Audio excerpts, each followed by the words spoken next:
Hello, and thanks for staying with us on Asset Television. Welcome to the news at this hour. I am Emmanuel Macron, and here are the news headlines. President Tinubu, Macron discuss Nigerian security situation. Human rights group call for review of appointments in NUPRC. Plus, Club de Pau celebrates 30th anniversary.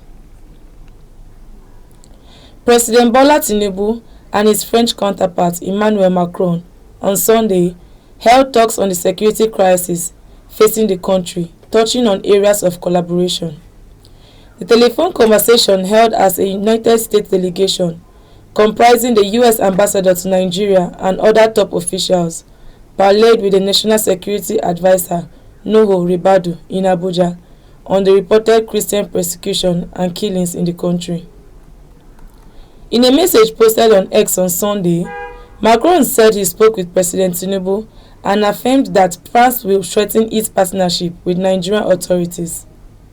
Macron stated that, in fulfillment of Tinubu's request, his government will cooperate with the federal government to provide support for the affected populations.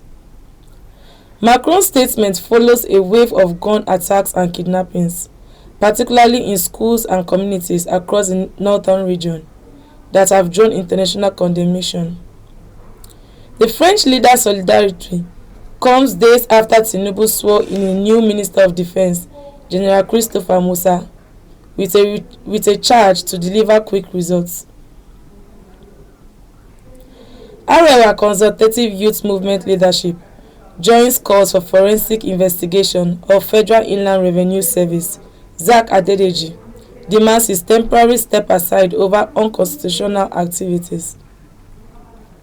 In a statement made available to newsmen in Abuja, Arewa Youth said while they acknowledge that all allegations remain subject to verification, the gravity of the issues raised and their implications for public trust demand an immediate and thorough forensic investigation by relevant anti-corruption and oversight institutions.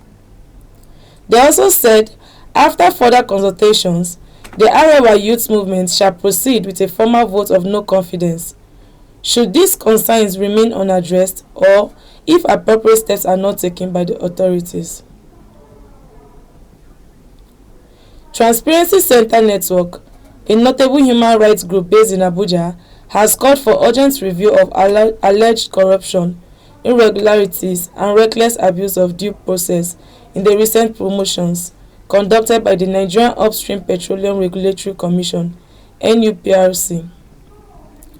The human rights group claimed that there were consistent and blatant violations of the federal character principles and arbitrary abuse of due process in employment, promotions, and the refusal to follow approved civil service rules by the current management of the agency.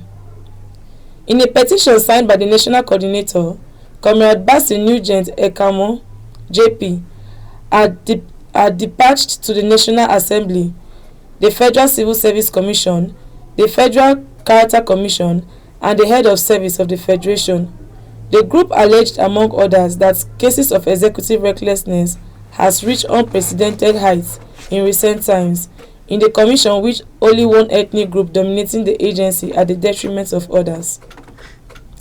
The commission's recent employment and promotion exercises were concluded in clear violation of federal character principles as enshrined in sections 14(3) of the 1999 Constitution as amended. Certain geographical zones and ethnic groups were disproportionately favored, while others were deliberately marginalized. This practice threatens national cohesion and fairness in public service administration.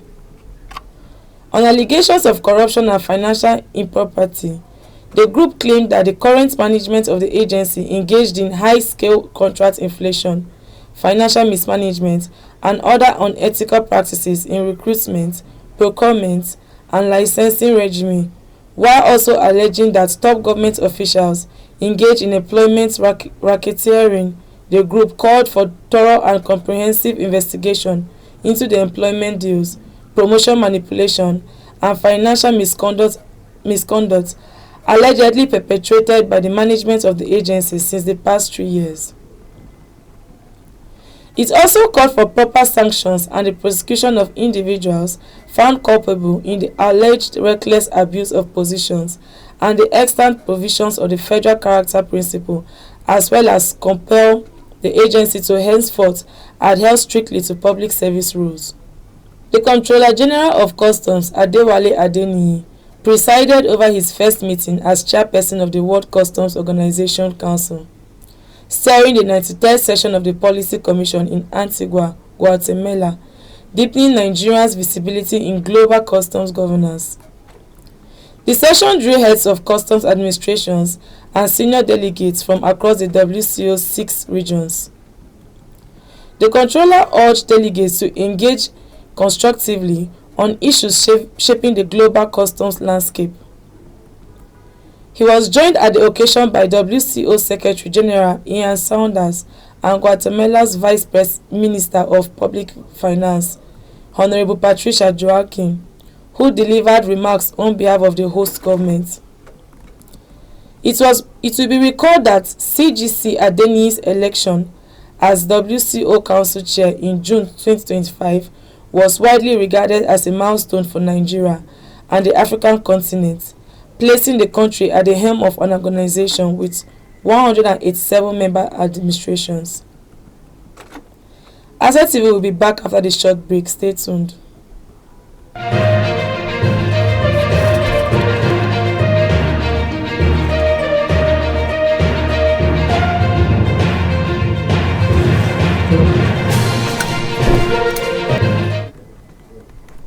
Welcome back from the break.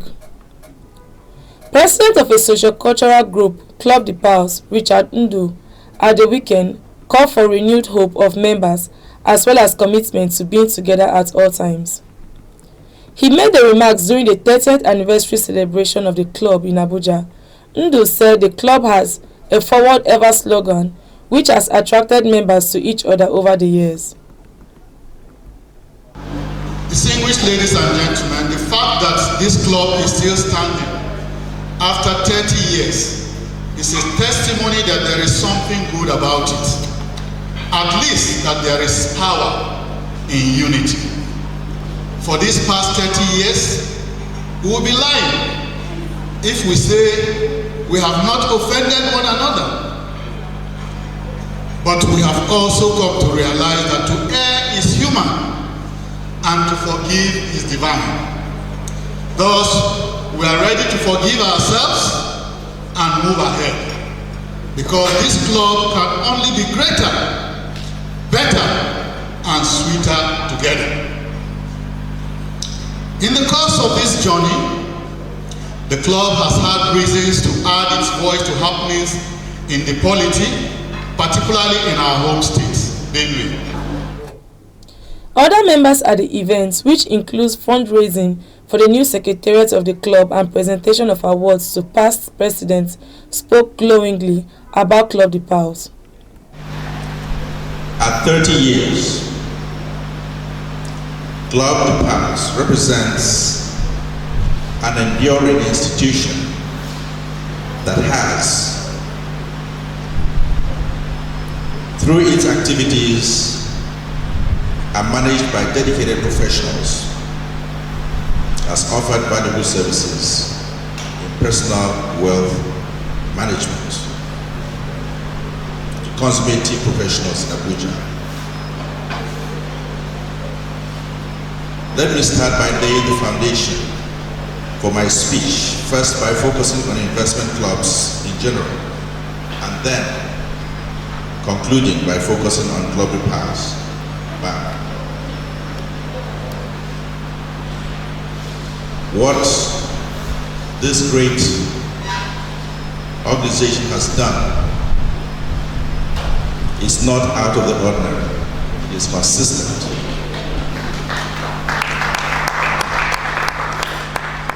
With any institution that is serious about developing itself as well as its members.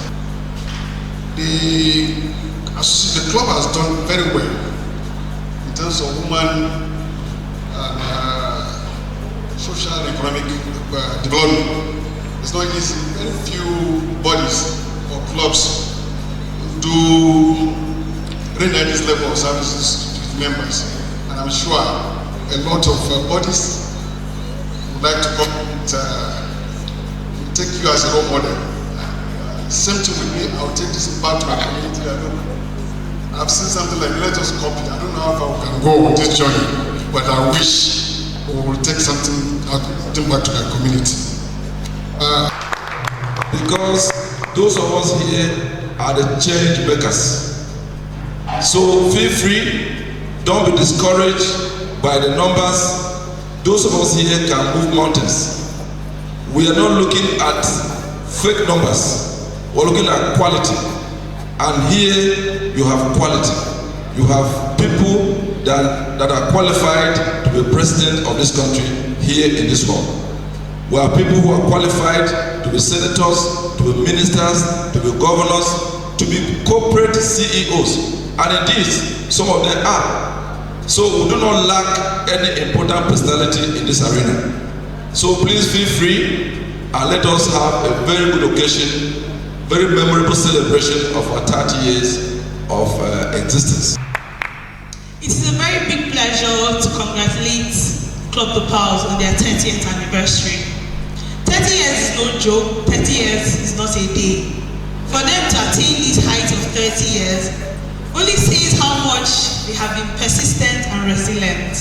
It only shows how committed they have been to their goals and mission. And then it is such a beauty and honor to identify with them. And standing here as the chair lady on behalf of my mom today gives me a lot of honor and privilege.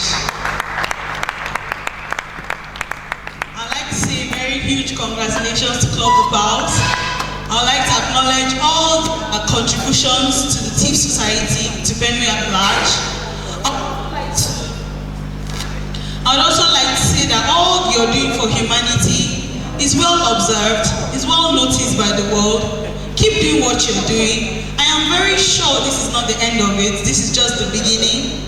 30 years is just going to start a milestone of greater and more beautiful accomplishment. There was cultural display to entertain the guests.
Former Minister of Aviation Femi Fani-Kayode has commended Nigerian security forces for successfully rescuing abducted school children in Niger State and helped prevent a military takeover in Benin Republic.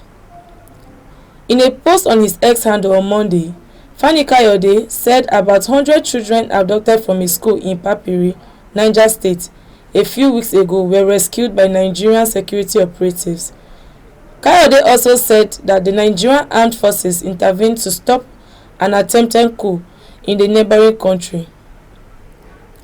According to him, Nigerian ground troops were mobilized across land borders, with personnel reportedly drawn from army battalions in Ikorodu Badagry in Lagos State and Owode in Ogun State.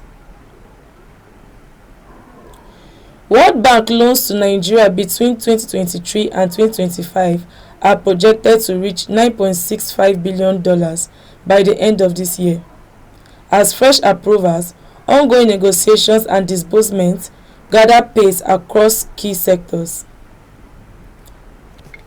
The amount covers International Bank for Reconstruction and International Development Association loans. The International Bank for Reconstruction and Development provides loans on commercial and near-commercial terms to middle-income and credit-worthy low-income countries, while the International Development Association offers highly concessional loans and grants to the world's poorest nations.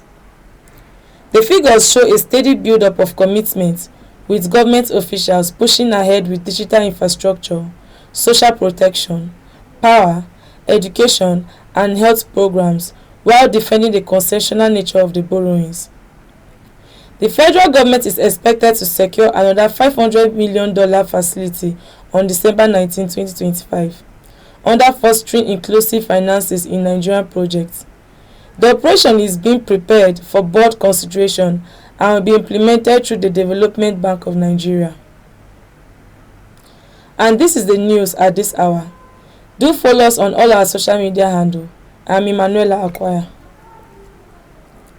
I think we're done.